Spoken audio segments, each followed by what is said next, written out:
വിശ്വസിച്ചായിട്ട് thank you മത്സരെ.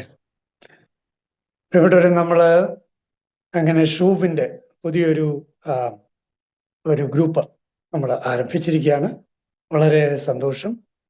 നമ്മൾ ഇന്ന് ദൈവരാജ്യത്തെ focus ചെയ്താണ് ഞാൻ ഇനിയുള്ള 10 മിനിറ്റില് നിങ്ങളോട് സംസാരിക്കുന്നത് ദൈവരാജ്യം കുടുംബത്തിൽ എന്ന വിഷയമാണ്.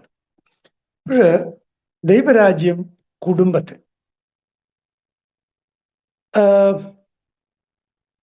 നമ്മൾ കാണുന്നുണ്ട്. ആദി കുടുംബം, ആദവും ഹവ്വായും. ആദി കുടുംബം ദൈവത്തിന്റെ ഛായയിൽ സൃഷ്ടിക്കപ്പെട്ട, ഛായയിലും സാദൃശ്യത്തിലും സൃഷ്ടിക്കപ്പെട്ട 2 പേര്. ഇനി അവരോടൊപ്പം സഞ്ചരിക്കുന്ന ദൈവം, ഉലാത്തുന്ന ദൈവം. ചുരുക്കി പറഞ്ഞാൽ ദൈവത്തിന്റെ ഹിതം സുന്ദരമായി നിറവേറുന്ന ആദി കുടുംബം. അതാണ് ആ കുടുംബത്തെക്കുറിച്ചുള്ള നമ്മുടെ ആദ്യത്തെ കാഴ്ച. അവിടെ ആത്മീയമായ ശ്രദ്ധയുണ്ട്, ഭൗതികമായ ശ്രദ്ധയുണ്ട്, മാനസികമായ ഉല്ലാസമുണ്ട്, ഉന്മേഷമുണ്ട്, സന്തോഷമുണ്ട്. പ്രിയപ്പെട്ടവരെ, നമ്മൾ റോമാക്കാർക്കുള്ള ലേഖനം 14 അധ്യായം 17 വാക്യത്തിലേക്ക് വരുമ്പോൾ നമ്മൾ കാണുന്ന തിരുവചനം ഉണ്ടല്ലോ. ദൈവരാജ്യം എന്നാൽ ഭക്ഷണവും പാനീയവുമല്ല, പ്രത്യുത നീതിയും സമാധാനവും പരിശുദ്ധാത്മാവിലുള്ള സന്തോഷവുമാണ്. ഇതൊന്ന് കുടുംബത്തിന്റെ ഭാഷയിലേക്ക് ഒന്ന് ട്രാൻസ്ലേറ്റ് ചെയ്ത് നോക്കി. കുടുംബത്തിൽ ദൈവരാജ്യം എന്നാൽ എല്ലാ വിധത്തിലുമുള്ള സമ്പൽ സമൃദ്ധി ആകണമെന്നില്ല. ഞാൻ ഈ തിരുവചനത്തെ ഒന്ന് ഭാഷാന്തരം നമ്മുടെ കുടുംബത്തിന്റെ പശ്ചാത്തലത്തിലേക്ക് ദയവ് ചെയ്ത് അതൊന്ന് മ്യൂട്ട് ചെയ്യണേ. ആരോ ഒരാള് ജിജോ അറക്കൽ. ഓക്കെ. അപ്പൊ നമ്മള് വ്യക്തമായി കാണുകയാണ്, ദൈവരാജ്യം എന്നാൽ ഭക്ഷണ പാനീയമല്ല എന്ന് പറയുമ്പോൾ ദൈവരാജ്യം കുടുംബത്തിലെ കാര്യമാണ് നമ്മൾ പറയുന്നത്.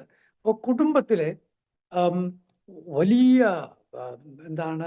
വലിയ ഒരു ലക്ഷൂറിയസ് ലൈഫ് ആകണമെന്നില്ല. ഭക്ഷണപാനീയമല്ല. പിന്നെ എന്താ ദൈവരാജ്യം? നീതിയും സമാധാനവും പരിശുദ്ധാത്മാവുള്ള സന്തോഷവുമാണ്. കുടുംബത്തിൽ എന്താണ് അതിൻ്റെ അർത്ഥം?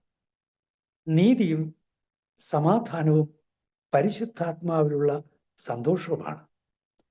ഒരു കുടുംബത്തിൽ ദൈവരാജ്യം എന്ന് വെച്ചാൽ നീതി ആണത്രേ. എന്താണാവോ ഒരു കുടുംബത്തിലെ ദൈവരാജ്യ അനുഭവമായ നീതി? കുടുംബത്തിലെ ഓരോ അംഗത്തിനും അവകാശപ്പെട്ടത് ലഭിക്കുക എന്നതാണ്.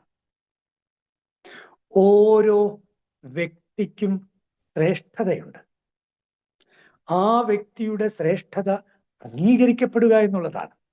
ഒരു കുടുംബത്തിൽ ഭർത്താവ് ഭാര്യയെ അംഗീകരിക്കുകയും ബഹുമാനിക്കുകയും ആദരിക്കുകയും സ്നേഹിക്കുകയും ഒക്കെ ചെയ്യുമ്പോൾ നോക്കൂ, അവിടെ നീതിയുടെ തലം, മാനുഷികമായ തലത്തിൽ നീതിയുടെ തലം അവിടെ നിറവേറപ്പെടുകയാണ്. ഇനി ദൈവികമായ നീതിയുണ്ട്. അതെന്താ ദൈവികമായ നീതി? ദൈവികമായ നീതി വലിയ ക്ഷമയുടേതാണ്. എല്ലാ കുറവുകളെയും മറന്ന് തൻ്റെ പുത്രനായ യേശുക്രിസ്തുവിലൂടെ മനുഷ്യരാശിയെ രക്ഷിക്കുന്ന, മനുഷ്യരുടെ കുറവുകളൊക്കെ മറന്ന്, അവരുടെ അവിശ്വസ്തതയൊക്കെ മറന്ന്, അതാണ് ദൈവത്തിന്റെ നീതി. യേശുക്രിസ്തുവിൽ നമ്മൾ കണ്ട നീതി. അപ്പോ നോക്കുക പ്രിയപ്പെട്ടവര്, നീതിക്ക് 2 തലങ്ങളുണ്ട്. ഒന്ന് മാനുഷികമായ നീതി, അത് ഞാൻ നേരത്തെ പറഞ്ഞു കഴിഞ്ഞു. ഓരോ വ്യക്തിക്കും ആ വ്യക്തി അർഹിക്കുന്ന മാനുഷികമായ ശ്രേഷ്ഠത, മാന്യത, പരിഗണന, ഇതെല്ലാം ലഭിക്കുന്നതാണ് അത്തരത്തിലുള്ള നീതിയുടെ അർത്ഥം. ഇനി ദൈവികമായ നീതി തീർച്ചയായും ഓരോ വ്യക്തിയിലും കുറവുകളുണ്ടാകും, വീഴ്ചകളുണ്ടാകും. പക്ഷെ അവിടെ കർത്താവായ യേശു ക്രിസ്തുവിലൂടെ പിതാവായ ദൈവം ചൊരിഞ്ഞ വലിയൊരു നീതിയുടെ വശമുണ്ട്. അതിന്റെ വാക്കാണ് ക്ഷമ. അപ്പോ നോക്കൂ, കുടുംബത്തിൽ ദൈവരാജ്യം എന്ന് വെച്ചാൽ ഞാൻ അതിന്റെ നീതിയുടെ വശത്തെ 2 വാക്കുകളിൽ ഒതുക്കും. ഒന്ന്, ഡിഗ്നിറ്റി ഓഫ് ദ പേഴ്സൺ അംഗീകരിക്കൽ, ആ വ്യക്തിയുടെ ശ്രേഷ്ഠതയെ മാനിക്കൽ, അഥവാ വ്യക്തിയെ ആദരിക്കൽ, റിസ്പെക്ട്. ലത്തീൻ കുർബാനക്രമത്തിലല്ല, വിവാഹ കൂദാശയുടെ ക്രമത്തില് വളരെ രസകരമായ പ്രയോഗം ഈ ബഹുമാനമാണ്. ആദരം വളരെ പ്രധാനപ്പെട്ട ഒരു പ്രയോഗമാണ്. സ്നേഹിച്ചും ആദരിച്ചും ഒന്നിച്ചു ജീവിക്കാൻ സന്നദ്ധരാണോ എന്നാ ചോദ്യം. ആദരിച്ചും. എന്തിന്? വിവാഹ സമ്മതം, മനസ്സമ്മതം എന്ന് നമ്മൾ പറയില്ലേ, എൻഗേജ്മെന്റ്, ആ സമയത്തും ചോദിക്കുന്നത് സ്നേഹത്തോടെയും ആദരത്തോടെയും ജീവിക്കുക എന്നുള്ളത് തന്നെയാണ്. അപ്പൊ റിസ്പെക്ട് എന്നുള്ളത് ഓക്കെ. നീ ക്ഷമ എന്നുള്ളത്, പ്രിയപ്പെട്ടവരെ, ഓരോ മനുഷ്യന്റെയും അവകാശമാണ് ക്ഷമ. കാരണം എന്താണെന്നറിയാവോ? ഓരോ മനുഷ്യനും ബലഹീനയാണ്. അതുകൊണ്ട് ക്ഷമ എല്ലാവരുടെ അവകാശമാണ്. അങ്ങോട്ട് കൊടുത്തേക്കുക എന്നേ പറയാനുള്ളൂ. കുടുംബത്തിൽ ദൈവരാജ്യ അനുഭവത്തിന്റെ പ്രത്യേകത. ഇനി സമാധാനം. അടിസ്ഥാനപരമായി ഈ നീതിയുടെ തുടർച്ചയാണ് സമാധാനം. ഞാനീ പറഞ്ഞ നീതിയുടെ തുടർച്ചയാണ് സമാധാനം. അവിടെ ഓരോരുത്തർക്കും കൊടുക്കേണ്ടത് കൊടുക്കുന്നൊരു വശമുണ്ട്, ഒപ്പം ക്ഷമിക്കേണ്ടതെല്ലാം ക്ഷമിക്കുക എന്നുള്ള വശമുണ്ട്. അതിലൂടെ തീർച്ചയായും സമാധാനമുണ്ട്. പലപ്പോഴും കുടുംബങ്ങളിൽ സംഭവിക്കുന്നത് എന്താണ്? നമ്മൾ പറയുമല്ലോ, 2 കൈയും കൊട്ടിയാലല്ലേ സ്വരം ഉണ്ടാവുള്ളൂ എന്ന് പറയില്ലേ? അപ്പോ ദൈവരാജ്യം കുടുംബത്തിൽ എന്ന് പറയുമ്പോ ഒരു കൈ വീശുമ്പോ മറ്റേ കൈ തിരികെ എതിരായി വീശാതിരിക്കുക എന്നുള്ളതാണ്. അത് വളരെ പ്രധാനപ്പെട്ട കാര്യം. അപ്പോൾ ഈ നീതിയുടെ തലം, അതിന്റെ തുടർച്ചയായി സമാധാനത്തെ കാണണം. ഇനി പരിശുദ്ധാത്മാവിലുള്ള സന്തോഷം. പ്രിയപ്പെട്ടവരെ, നമ്മുടെ കുടുംബത്തിൽ ദൈവാത്മാവിന്റെ വലിയ കവിഞ്ഞൊഴുക്ക്, സന്തോഷത്തിന്റെ അനുഭവമായി നമുക്ക് ഉണ്ടാകുന്ന ആ അവസ്ഥ ദൈവരാജ്യ അനുഭവമാണ്. നീതിയുടെ, സമാധാനത്തിന്റെ, പരിശുദ്ധാത്മാവുള്ള സന്തോഷത്തിന്റെ അവസ്ഥ. പുറപ്പാട് പുസ്തകം 19-ാം അധ്യായം 5ഉം 6ഉം വാക്യങ്ങളില് രസകരമായൊരു പ്രയോഗമുണ്ട്. അതുകൊണ്ട് നിങ്ങൾ എൻ്റെ വാക്കു കേൾക്കുകയും എൻ്റെ ഉടമ്പടി പാലിക്കുകയും ചെയ്താൽ നിങ്ങൾ എല്ലാ ജനങ്ങളിലും വെച്ച് എനിക്ക് ഏറ്റവും പ്രിയപ്പെട്ട എൻ്റെ സ്വന്തം ജനമായിരിക്കും. കാരണം ഭൂമി മുഴുവൻ എൻ്റെതാണ്. അടുത്തത്, നിങ്ങൾ എനിക്ക് പുരോഹിത രാജ്യമായിരിക്കും. പുരോഹിത രാജ്യവും വിശുദ്ധ ജനവും. പക്ഷെ നിങ്ങൾ ഫോക്കസ് ചെയ്യാൻ ഞാൻ പറയുന്നത് ആ പുരോഹിത രാജ്യം. ഇനി അത് കുടുംബത്തിലേക്കൊന്ന് ഫോക്കസ് ചെയ്തേ. പുരോഹിത ഭവനം. ഓരോ വ്യക്തിയും പുരോഹിതനാണ്. എന്താണ് ഓരോ വ്യക്തിയും പുരോഹിതനാണെന്ന് പറഞ്ഞാൽ? പുരോഹിതൻ എന്താ ചെയ്യുന്നത്? ആരാധന അർപ്പിക്കുന്നു. ദൈവത്തിന്റെ ഇഷ്ടം അത് നിറവേറ്റാനുള്ള ഒരു തത്രപ്പാടിന്റെ പേരാണ് പൗരോഹിത്യം. അങ്ങനെ നമ്മൾ ഓരോരുത്തരും പുരോഹിതരാണ്. ശരിയാണല്ലോ? മാമോദീസയാൽ നമ്മൾ ഓരോരുത്തരും പുരോഹിതരാണ്. അപ്പോ ഇത് തിരുവചനത്തിൽ പറയുകയാണ്, നിങ്ങൾ, അപ്പൊ കുടുംബത്തെക്കുറിച്ച് പറയുകയാണ്, നിങ്ങൾ പുരോഹിത രാജ്യമാണ്. ഒന്ന് ചിന്തിച്ചു നോക്കിയേ, എൻ്റെ കുടുംബം ഒരു പുരോഹിത രാജ്യമാണ്. ഞങ്ങള് പുരോഹിതരാണ്. ഭർത്താവ് പുരോഹിതൻ, ഭാര്യ പുരോഹിത, മക്കള് പുരോഹിതര്, എല്ലാവരും പുരോഹിതരാ. ദൈവാരാധനയാണ് അവിടെ നടന്നുകൊണ്ടിരിക്കുന്നത്. ദൈവഹിതം നിറവേറ്റലാണ് അവിടുത്തെ ഇഷ്ടം, അവിടുത്തെ താല്പര്യം. പ്രിയപ്പെട്ടവര്, ദൈവരാജ്യം കുടുംബത്തിൽ എന്ന വിഷയത്തില് ഞാനിപ്പോൾ നിങ്ങളോട് ഏതാണ്ട് 11 മിനിറ്റ് സംസാരിച്ചു കഴിഞ്ഞു. ഇത് ഒന്ന് പ്രായോഗികമായി നിങ്ങളൊന്ന് സ്വയം ഒന്ന് ചിന്തിക്കണേ. എൻ്റെ കുടുംബം ദൈവരാജ്യ അനുഭവം നിറഞ്ഞതാണോ? നീതിയുടെ ആ വശങ്ങൾ, സമാധാനത്തിന്റെ, പരിശുദ്ധാത്മാവിലുള്ള സന്തോഷത്തിൻ്റെ അല്ലെങ്കിൽ ആനന്ദത്തിൻ്റെ ആ മേഖലകൾ ഞങ്ങളുടെ കുടുംബത്തിൽ ഉണ്ടോ? ഞങ്ങളുടെ പൗരോഹിത്യ ധർമ്മം ഞങ്ങളുടെ കുടുംബത്തിൽ ഞങ്ങൾക്ക് ആചരിക്കാൻ കഴിയുന്നുണ്ടോ? ദൈവം നിങ്ങളെ സമൃദ്ധമായി അനുഗ്രഹിക്കട്ടെ. അച്ഛനൂടെ ഞങ്ങൾക്കൊരു ആശീർവാദം തരുവാച്ചാൽ, പിതാവ് ഞങ്ങൾക്ക് ആശീർവാദം തന്നതാണ്. അച്ഛനൂടെ ഒരു ആശീർവാദം. സ്വർഗസ്ഥനായ ഞങ്ങളുടെ പിതാവേ, അങ്ങയുടെ നാമം പൂജിതമാകണമേ. അങ്ങയുടെ രാജ്യം വരണമേ. അങ്ങയുടെ തിരുമനസ് സ്വർഗത്തിലെ പോലെ ഭൂമിയിലും ആകണമേ. അന്നു വേണ്ട ആഹാരം ഇന്ന് ഞങ്ങൾക്ക് തരണമേ. ഞങ്ങളോട് തെറ്റ് ചെയ്യുന്നവരോട് ഞങ്ങൾ ക്ഷമിക്കുന്നത് പോലെ ഞങ്ങളുടെ തെറ്റുകൾ ഞങ്ങളോടും ക്ഷമിക്കണമേ. ഞങ്ങളെ പ്രലോഭനത്തിൽ ഉൾപ്പെടുത്തരുത്, തിന്മയിൽ നിന്ന് ഞങ്ങളെ രക്ഷിച്ചു. കർത്താവ് നിങ്ങളോടുകൂടെ. സർവശക്തനായ ദൈവം പിതാവും പുത്രനും പരിശുദ്ധാത്മാവും നിങ്ങളെ സമൃദ്ധമായി അനുഗ്രഹിക്കുമാറാകട്ടെ. ആമേൻ. ഈശ്വരയ്ക്ക് സ്തുതിയായിരിക്കട്ടെ. നമ്മള് ഈ 10 ആഴ്ചകളിലൂടെ കടന്നു പോകുമ്പോൾ ദൈവരാജ്യത്തിലേക്കുള്ള നമ്മുടെ ഒരു ജീവിതവും പ്രവേശനവുമാണ്. പിതാവ് പറഞ്ഞ ധാരാളം എല്ലാ കാര്യങ്ങളിലും ഈ ദൈവരാജ്യവുമായി ബന്ധപ്പെട്ട് നിൽക്കുന്ന കാര്യങ്ങൾ കൂടിയാണ്. എന്താണ് ദൈവരാജ്യം എന്ന് ക്രിസ്തു നമ്മളെ ബോധ്യപ്പെടുത്തുന്നത്, പഠിപ്പിക്കുന്നത്? സുവിശേഷങ്ങളിലൂടെ നാം കടന്നു പോകുമ്പോൾ, നമ്മുടെ ഈ പ്രോഗ്രാം നമുക്കറിയാം അടിസ്ഥാന സുവിശേഷ സന്ദേശമാണ്. സുവിശേഷത്തിൻ്റെ അടിസ്ഥാനപരമായ കാര്യങ്ങളിലൂടെ നാം കടന്നു പോവുകയാണ് 10 ആഴ്ചകളിലൂടെ. അതിലൂടെ നമ്മുടെ ജീവിതത്തെ സുവിശേഷങ്ങളിൽ ഉറപ്പിക്കാൻ സഹായിക്കുകയാണ്. അപ്പോൾ സുവിശേഷങ്ങളിലൂടെ കടന്നു പോകുമ്പോൾ ദൈവരാജ്യത്തെക്കുറിച്ച് എന്താണ് പറയുന്നത്? വിശുദ്ധ മത്തായിയുടെ സുവിശേഷം 4:17, അപ്പോൾ മുതൽ യേശു പ്രസംഗിക്കാൻ തുടങ്ങി, മാനസാന്തരപ്പെടുവിൻ, സ്വർഗരാജ്യം സമീപിച്ചിരിക്കുന്നു. ബൈബിളിൽ ദൈവരാജ്യമെന്നും സ്വർഗരാജ്യമെന്നും പറയുന്നുണ്ട്. യേശുക്രിസ്തു വന്നിട്ട് പറഞ്ഞു, നിങ്ങൾ മാനസാന്തരപ്പെടുവിൻ, സ്വർഗരാജ്യം സമീപിച്ചിരിക്കുന്നു. അപ്പൊ സ്വർഗരാജ്യം, സമീപസ്ഥമായ സ്വർഗരാജ്യത്തിൽ നാം എത്തണമെങ്കിൽ മാനസാന്തരപ്പെടേണ്ടതുണ്ട് എന്ന് ഈശോ ഓർമ്മപ്പെടുത്തിക്കൊണ്ടാണ് തൻ്റെ ദൗത്യം അവിടുന്ന് ആരംഭിക്കുന്നത്. മത്തായിയുടെ സുവിശേഷം തന്നെ 3-ാം അധ്യായം 2-ാം വാക്യം നമ്മൾ ഇപ്രകാരമാണ് വായിക്കുന്നത്: മാനസാന്തരപ്പെടുവിൻ, എന്തെന്നാൽ സ്വർഗരാജ്യം സമീപിച്ചിരിക്കുന്നു. അപ്പൊ വിശുദ്ധ സുവിശേഷങ്ങളിലൂടെ കടന്നു പോകുമ്പോൾ ദൈവരാജ്യവും മാനസാന്തരവും എന്ന് പറയുന്ന ഒരു ബന്ധത്തെ നമുക്ക് കാണാനായിട്ട് കഴിയുന്നുണ്ട്.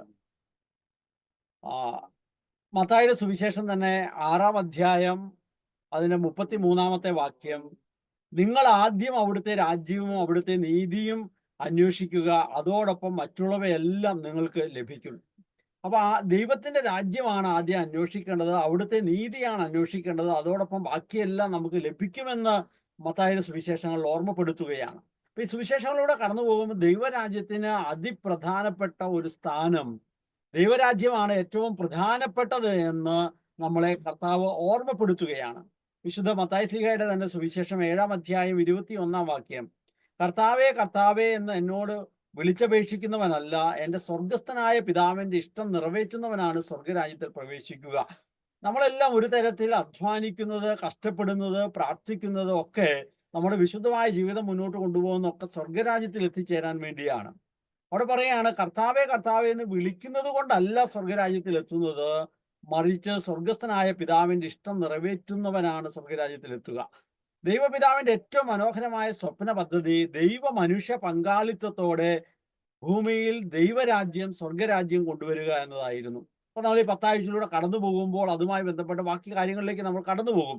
അപ്പൊ ദൈവ മനുഷ്യ പങ്കാളിത്തത്തോടെ ഇന്നും ദൈവരാജ്യം ഇവിടെ കൊണ്ടുവരാൻ നാം എന്ത് ചെയ്യണം എന്നുള്ളത് വിശുദ്ധ സുവിശേഷം നമ്മളെ ഓർമ്മപ്പെടുത്തുന്നുണ്ട്. വിശുദ്ധ മത്തായിയുടെ സുവിശേഷം 11-ാം അധ്യായം 12-ാം വാക്യം: സ്വർഗരാജ്യം ബലപ്രയോഗത്തിന് വിധേയമായിരിക്കുന്നു, ബലവാൻ അത് കവർന്നെടുക്കും. അപ്പൊ ഒരു ബലപ്രയോഗത്തിലൂടെയാണ് സ്വർഗരാജ്യം സ്വന്തമാക്കാനാകുന്നത്, വെറുതെ ആകുന്നില്ല. വിശുദ്ധ മത്തായിയുടെ സുവിശേഷങ്ങളിൽ നാം വായിക്കുന്നുണ്ട്, സ്വർഗരാജ്യം ഫ്രീ ആണ്, സൗജന്യ ദാനമാണ്, അത് വില കൊടുത്ത് വാങ്ങുന്നതല്ല. പക്ഷെ വില കൊടുത്ത് വാങ്ങേണ്ടതല്ലെങ്കിലും ഒരു ബലപ്രയോഗം അതിന് ആവശ്യമാണ് എന്ന് ഓർമ്മപ്പെടുത്തുകയാണ്. അപ്പൊ വിശുദ്ധ മത്തായിയുടെ സുവിശേഷത്തിൽ മാത്രം 32 പ്രാവശ്യം ദൈവരാജ്യം എന്ന പ്രയോഗം നമുക്ക് കാണാനായിട്ട് പറ്റും. ആ ചെറിയൊരു സുവിശേഷത്തിൽ തന്നെ ഇത്രയും അധികം ദൈവരാജ്യത്തെക്കുറിച്ച് ഓർമ്മപ്പെടുത്തുന്നുണ്ട്. അപ്പൊ യേശുക്രിസ്തു വിശുദ്ധ മത്തായിയുടെ സുവിശേഷത്തിലൂടെ നാം കടന്നു പോകുമ്പോൾ ദൈവരാജ്യത്തിന് വളരെ പ്രധാനപ്പെട്ട ഒരു കാര്യമുണ്ടെന്നും ആ ദൈവരാജ്യം സ്വന്തമാക്കാൻ നാം എന്താണ് ചെയ്യേണ്ടതെന്നും നാം മനസ്സിലാക്കുകയും പഠിക്കുകയും ചെയ്യുകയാണ്.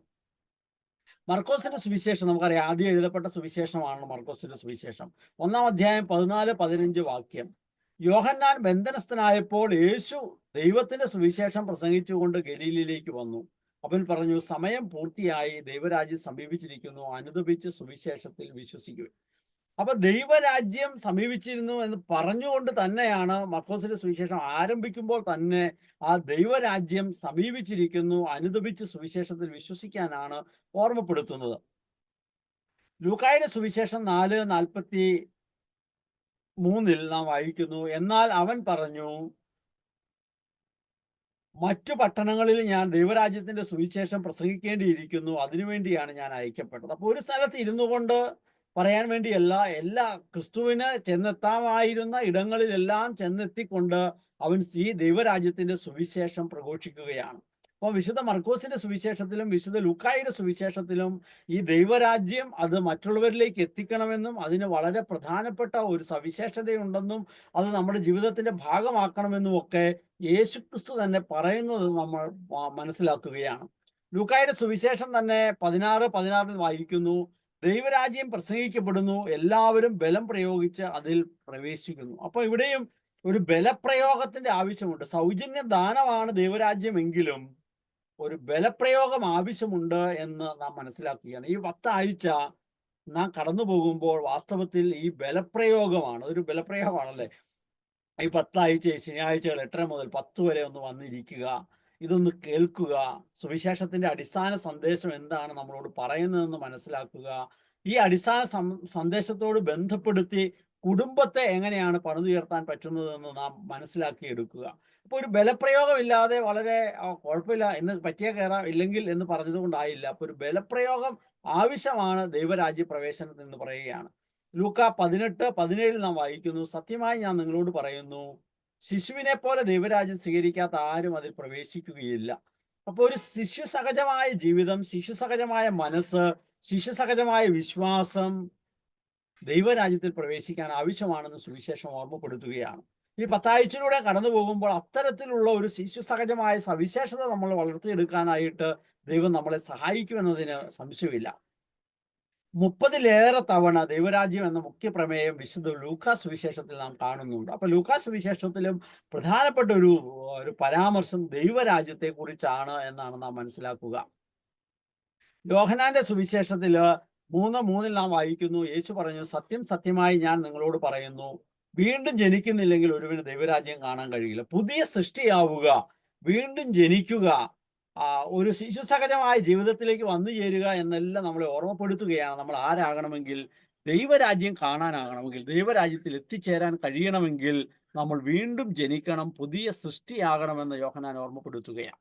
അപ്പൊ സഭാ പ്രബോധനങ്ങളുടെ കടന്നു പോകുമ്പോഴും അപ്പസ്തോലിക പ്രബോധനം, ചാക്രി ലേഖനം, ഇതെല്ലാം നമ്മുടെ പഠനങ്ങളിൽ ഇന്ന് ജോൺ ബോൾ പാപ്പയുടെ എക്ലേസിയ ഇൻ ഏഷ്യയിലെ ചില കാര്യങ്ങൾ പ്രിയപ്പെട്ട പിതാവ് നമ്മെ ഓർമ്മപ്പെടുത്തി.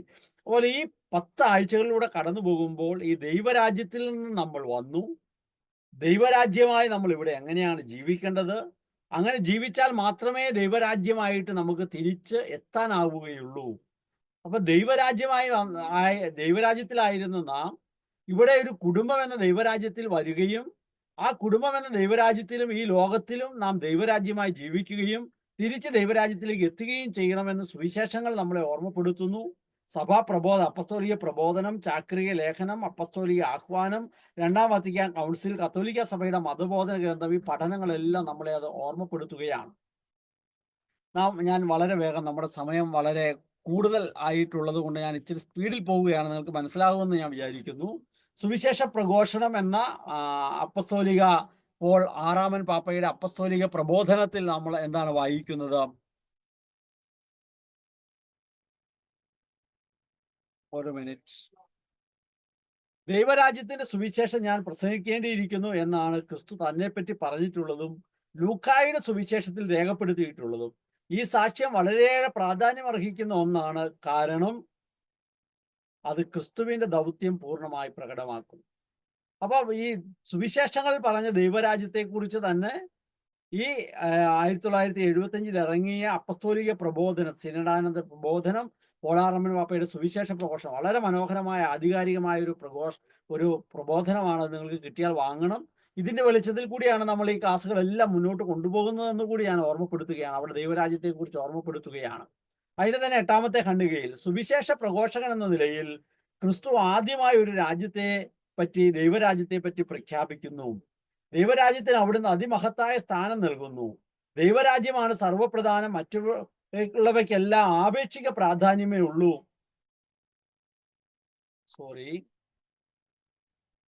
കൈ തട്ടിപ്പോയതാണ്. ആപേക്ഷിക പ്രാധാന്യമേ ഉള്ളൂ. ഈ രാജ്യത്തിന്റെ പൗരന്മാരായിരിക്കുക, അതായത് ദൈവരാജ്യത്തിന്റെ പൗരന്മാരായിരിക്കുക എന്നതിലുള്ള ആനന്ദം വിവിധ രീതികളിൽ വർണ്ണിക്കുന്നതിൽ ദിവ്യനാഥൻ ഉത്സുകനായിരുന്നു. അപ്പൊ ആ അപ്പസ്തോലിക പ്രബോധനത്തിൽ നമ്മൾ മനസ്സിലാക്കുകയാണ്, പോൾ ആറാമൻ പാപ്പയിലൂടെ പരിശുദ്ധാത്മാവ് നമ്മളെ പറയുകയാണ്, യേശുക്രിസ്തു ഇവിടെ വന്ന് പ്രഘോഷിച്ചത് ദൈവരാജ്യത്തെ കുറിച്ചാണ്. ആ ദൈവരാജ്യം വളരെ പ്രധാനപ്പെട്ടതാണ്. ആ ദൈവരാജ്യത്തിന്റെ ഭാഗമാണ് നമ്മൾ.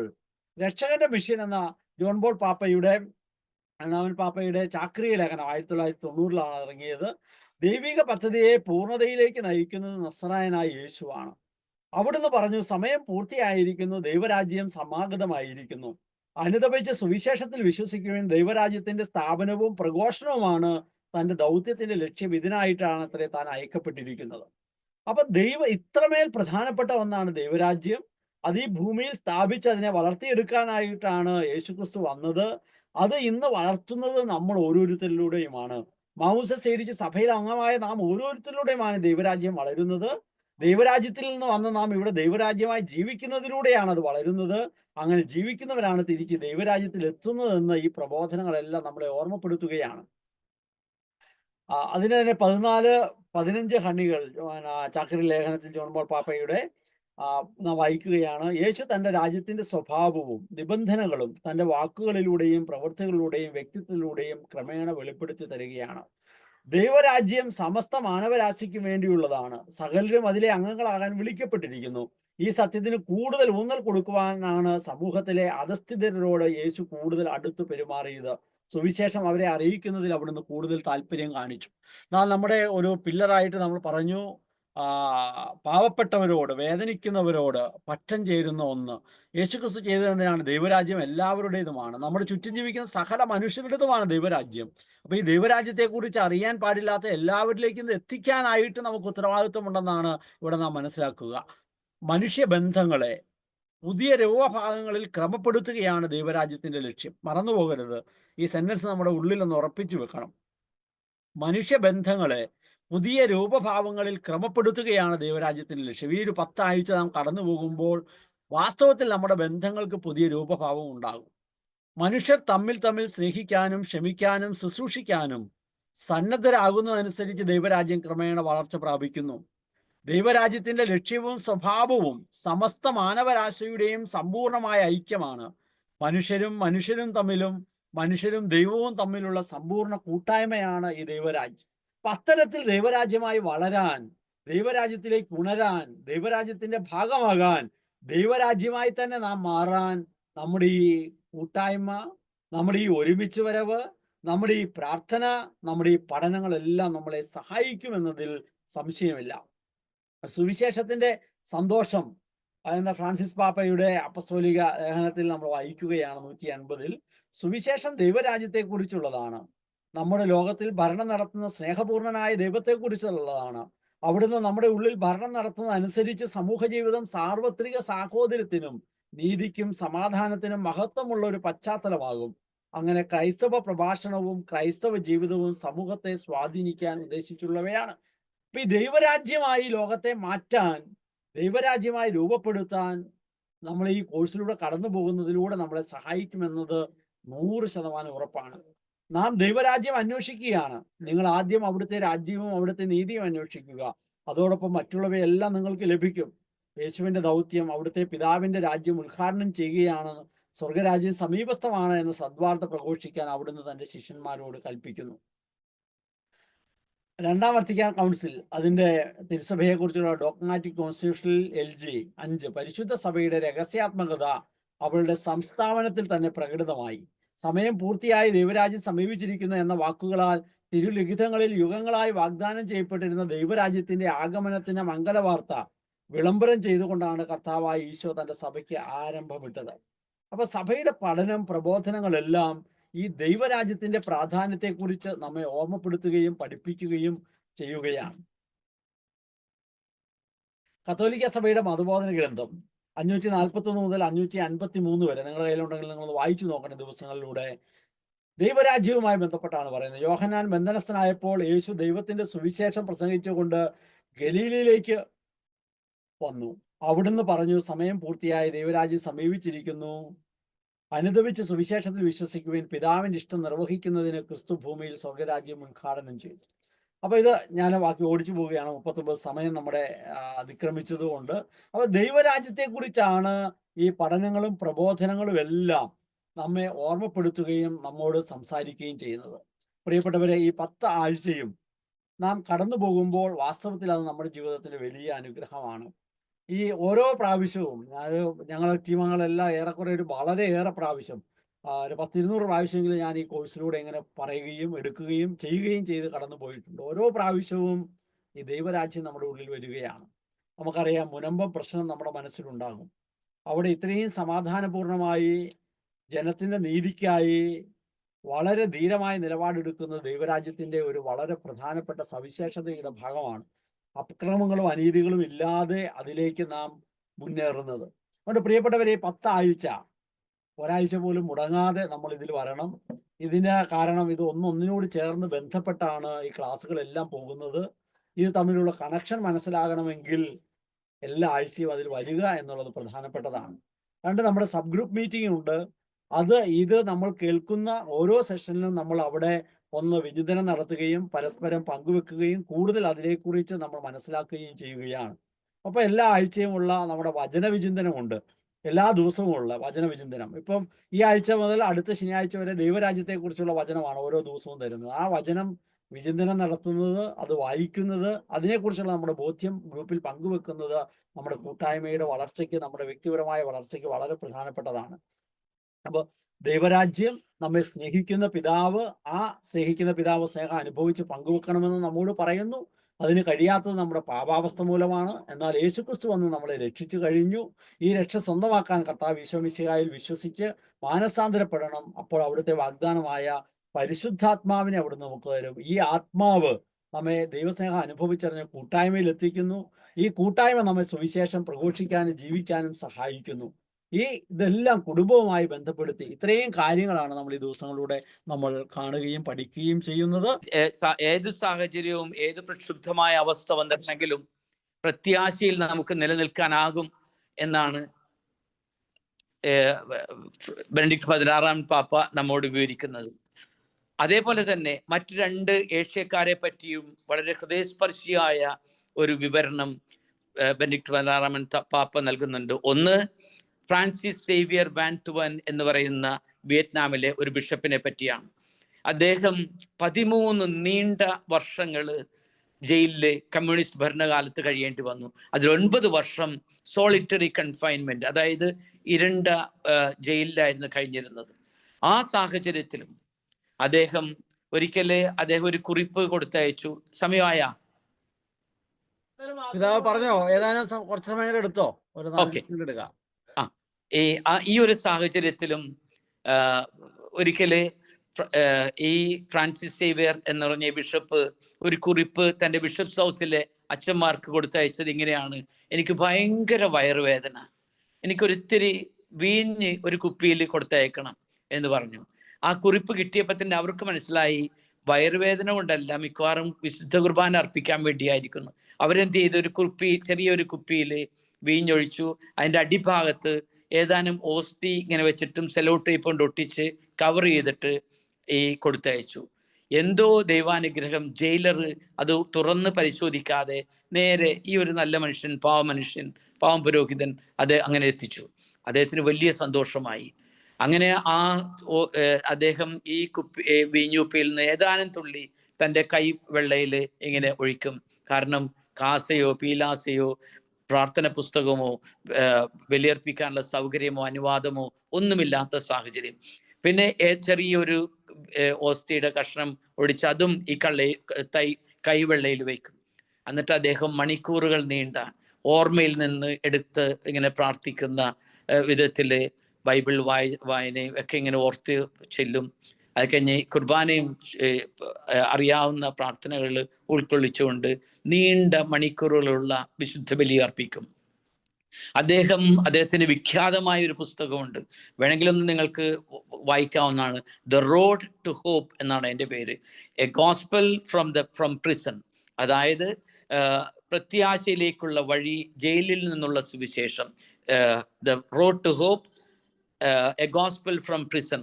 അതിൽ അദ്ദേഹം എഴുതുന്ന ഇതാണ്: എൻ്റെ ഈ കൈവെള്ളയായിരുന്നു എൻ്റെ കാസയും പീലാസയും, എൻ്റെ ഈ കൈത്തലം തന്നെയായിരുന്നു എൻ്റെ അൾത്താര, ഈ കൈവെള്ള തന്നെയായിരുന്നു എൻ്റെ കത്തീഡ്രൽ എന്ന് എഴുതുന്നുണ്ട്. അങ്ങനെ നീണ്ട മണിക്കൂറുകൾ അദ്ദേഹം വിശുദ്ധ ബലിയർപ്പിച്ച് പ്രാർത്ഥിച്ച് ഈ സഹനത്തിൻ്റെയും തടവറയുടെ കാലഘട്ടങ്ങളിലുമെല്ലാം പ്രത്യാശയോടുകൂടെ അതിജീവിച്ചു എന്ന് ബെനഡിക്ട് 16 പാപ്പ വിവരിക്കുന്നുണ്ട്.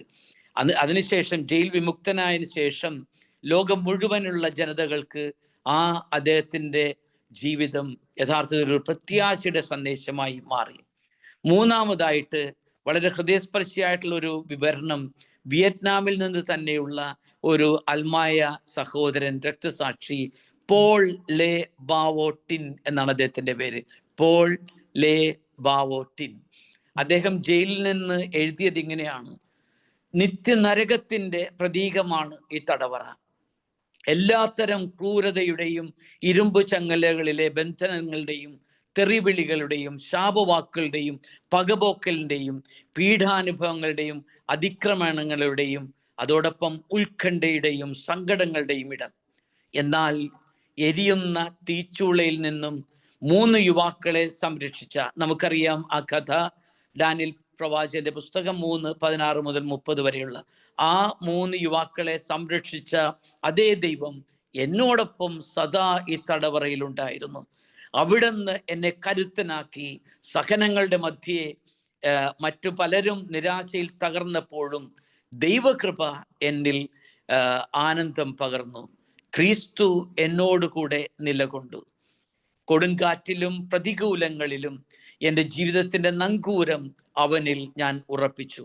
അങ്ങനെ പ്രത്യാശ എന്നിൽ ഒരിക്കലും അസ്തമിച്ചില്ല എന്ന് മനോഹരമായിട്ട് ഈ മനുഷ്യൻ ജയിലിൽ നിന്ന് എഴുതി. പിന്നീട് രക്തസാക്ഷിയായി മരിച്ചു. ആ രക്തസാക്ഷിയുടെ വിവരണവും നൽകിക്കൊണ്ട് ബെനഡിക്ട് 16 പാപ്പ സ്പേ ഇൻ സാൽവിയിലും അതേപോലെ തന്നെ ഫ്രാൻസിസ് പാപ്പ ഗൗദേറ്റെ എക്സുൾട്ടാത്തേലും വിവരിക്കുന്നുണ്ട്. ഞാനിത് വിവരിക്കാൻ കാരണം ഈ പുതിയ വർഷത്തിൽ പ്രത്യാശയുടെ തീർത്ഥാടകരാകാൻ നമ്മെ ക്ഷണിക്കുകയാണ്. അങ്ങനെ എളുപ്പമല്ല. ദൈവരാജ്യത്തിൻ്റെ സന്ദേശവാഹകരാകാൻ, സ്നേഹത്തിൻ്റെയും കാരുണ്യത്തിൻ്റെയും കനിവിൻ്റെയും ഒക്കെ തീർത്ഥാടകരായി, പ്രവാചകരായി മാറാൻ ആണ് നമ്മെ വിളിച്ചിരിക്കുന്നത്. പക്ഷേ ഈ പ്രതികൂലങ്ങളിലും നമുക്ക് ചുറ്റുമുള്ള പ്രതിഫലവിധത്തിലുള്ള പ്രതിസന്ധികളിലും ഒരു പുൽക്കൂട് കെട്ടിടണമെങ്കിൽ പോലും അത് വലിച്ചെറിയുകയും കത്തിക്കുകയൊക്കെ ചെയ്യുന്നു. പലവിധത്തിലും പ്രതിസന്ധികളും ഒക്കെ നടക്കുന്ന ഒരു കാലഘട്ടത്തിൽ വിശ്വാസം സജീവതയോടെ ജീവിക്കുന്നത് അത്ര എളുപ്പമല്ല.